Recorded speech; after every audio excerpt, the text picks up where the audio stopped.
medyo 12:07 na, gusto pa sana kita kausapin. Basta, alam mo, salamat ka na lang at nahiwalay ka sa lalaki niya na puro ang inatupad ay pantudota. Nag-aaral ba? Hindi. Nag-aaral ba siya? Hindi na po.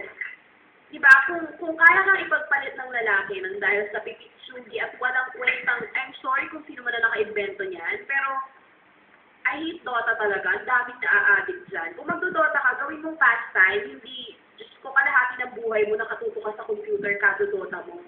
Diba? Gawin nating hobby, hindi yung 12 hours, 24 hours, nagdodota. Yung mga ganung lalaki, wala kang kahinat ng doon, kaya maigi pang nahiwalay ka sa kanya. Ngayon, may message ka ba para dito sa Dota Boy na ito? Ano po? Ako po? Hindi ako. Ano po? Ito na lang po. Ano po? Magpaalam ka na sa kanya. Hindi naman po kasi siya nakikilikan.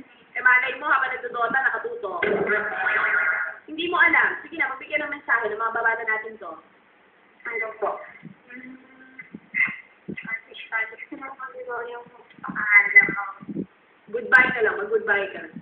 Ano po? Gusto po. Something message na lang po. Ano? Ayun. Ano? Ingat ka na lang palagi. Tapos ano po? Huwag mapapabayaan yung sarili mo. Then, don't forget to pray kahit gano'n kang encourage sa Dota. Huwag mo kalimutan.